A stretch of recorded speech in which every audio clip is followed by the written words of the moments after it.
Just how far have we come to get to this point? I'm not thinking geographically, but philosophically.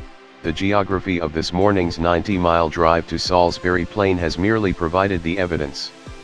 It's early summer and every farmer is tooling between fields in a battered Daihatsu 4-track, Defender, or rusting pickup. The plain itself echoes with the rattle and clank of heavy armor, but in the dust kicked up by each tracked vehicle lurks a Land Rover, aerials waving, suspension jouncing. It's the cement that binds the military machine together. Agriculture and warfare, the two furnaces in which our love of the SUV was forged. How much hammering on the anvil has it taken to get us to the Skoda Kodiaq?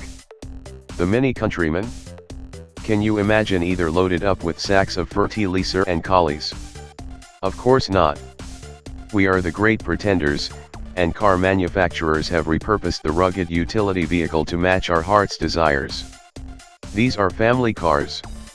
It wasn't departure angles and diff locks that governed their design, but refinement, visibility, and easy folding back seats. You don't even have to have 4WD, all four, even the Nissan X-Trail, can be had as front drivers only. I say even the X-Trail because that's the one that used to be different. Used to be a bit of a workhorse with a wipe-clean plastic boot floor and so on. But the success of the Qashqai and Juke means Nissan has started to see the light. The process isn't over, this one still has lockable dips and a rugged attitude. The 2.0-liter diesel chunters noisily and it lollops along. This jars with the safety warnings, panoramic roof, and power tailgate of this top-spec Techno model. A facelift version is due very shortly, and we know which direction it will be heading in, don't we? Better infotainment, better plastics. You're thinking I'm being derogatory.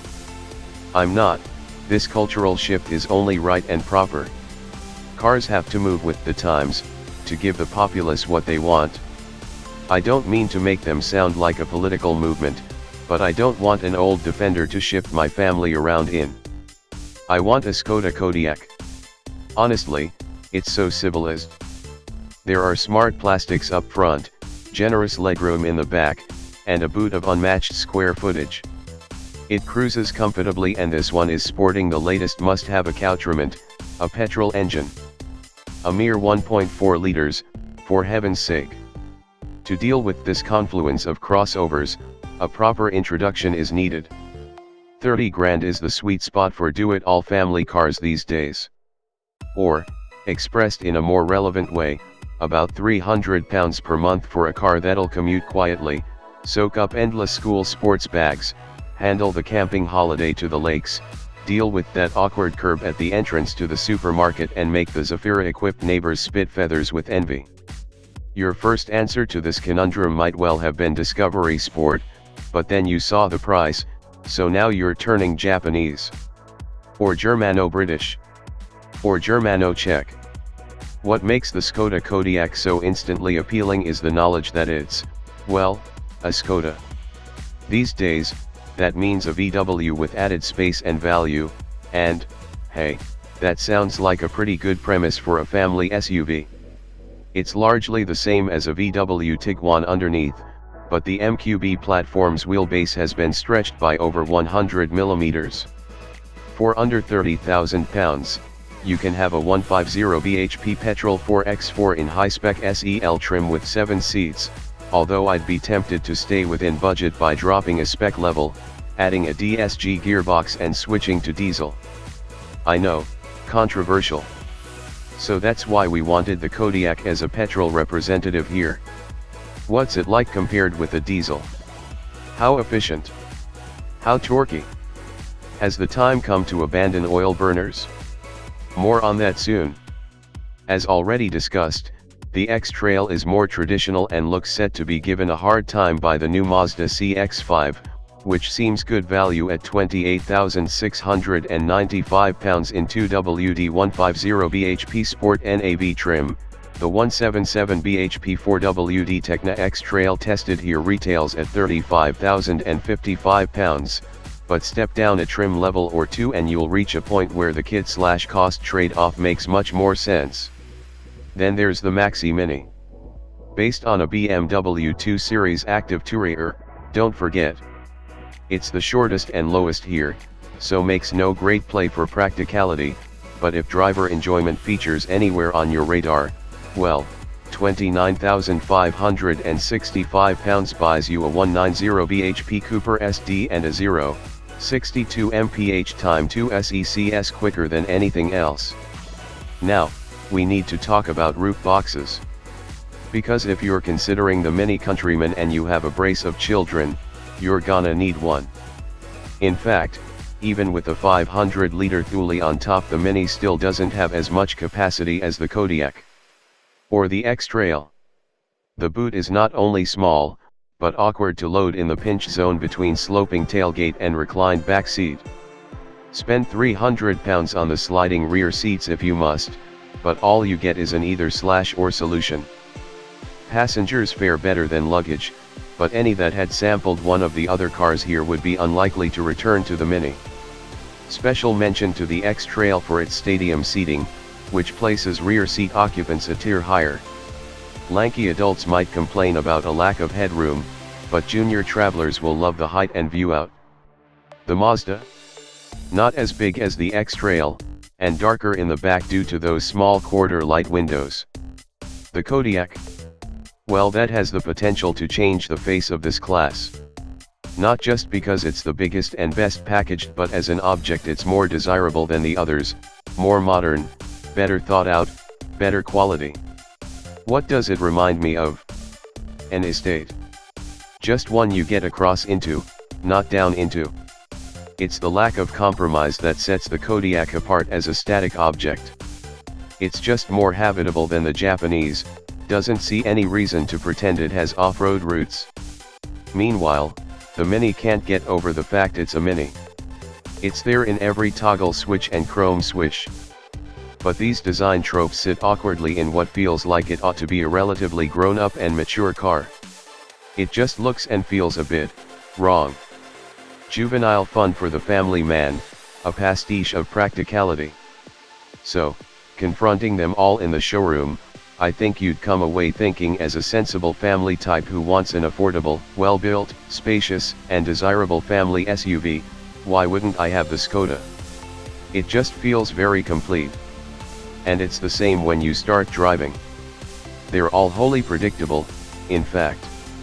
The Mini is a jiggly, stilted thing.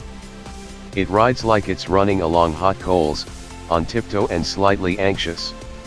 If you like that, plus the significant extra speed, sharper steering, sense of energy and so on, then go for it. Just 2 words of warning: car sickness.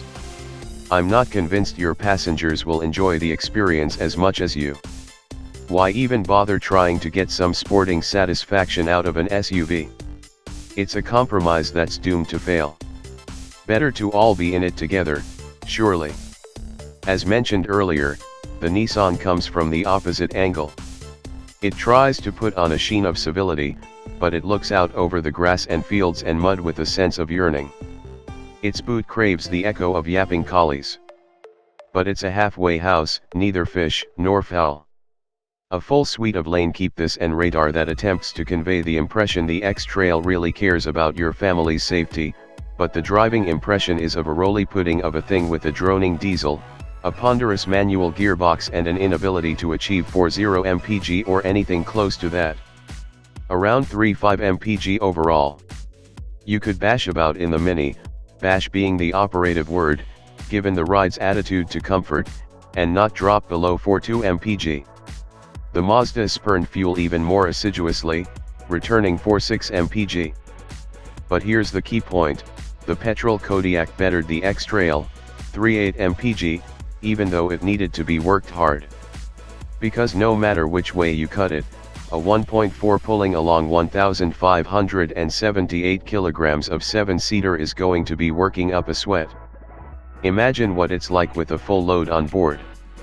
Because that's the thing. Yes, the petrol is smooth and quiet, the fuel is marginally cheaper, and you get to feel good about your low particulates and the fact that you won't be locked out of London when the emissions police start clamping down. But what you really need when you're hauling the family about is good OL torque. Plenty of it, low down. So our advice would be to forget the doom mongers, don't panic about the future, no one's going to ban diesel when there's millions of them on the road, and do what's right for you. They're pretty much the same money, but the diesel has an extra 66 pounds-foot and will probably knock along at 46, 48 mpg. Your call. But even with a petrol engine, the Kodiaq is no disaster. You might have to get busier with the gear lever, this one's a manual, only the Mini wasn't, but it's light to drive and has no vices. It deals with everything road-related with reasonable dexterity. Only reasonable, though, because it's up against the Mazda. The CX-5 is unnecessarily talented in this department. Its diesel is pretty much as hushed and good-natured as the Skoda's petrol, it controls all its movements very ably, even when you lob it at a roundabout, it has the best ride of them all, the most accurate steering, the most communicative responses, is the easiest, the airiest to drive. The Skoda's good, but the Mazda's better. Good enough to be placed second overall, with a star against it informing you that if you'll never need 7 seats or more than 1,620 liters of space, if you're not fussed about simplistic infotainment and scratchier plastics, it might well be your top choice. Cheap to buy and run. Shows the Mini and Nissan the way home. The Nissan feels old and off-target for the family demographic, the Mini is, still, too small, firm and cartoonish. Nothing changes. Except the Skoda. It wins. It's the best car here, a contented, capable 7-seat SUV that'll fit into your family planning a treat. No ifs, no buts, it works. But. Not no buts, but one, Skodas used to be individual, have a USP, there was nothing quite like a Superb, a Yeti, even an Octavia. But the Kodiaq, bar an umbrella in the door and an ice scraper in the fuel filler flap, is very like a Tiguan, or an Ateca. It'll be even more like them when the LWV 3-row Tiguan Allspace arrives in a few months. The VW Empire's Borg tendencies have struck. Skoda has been assimilated.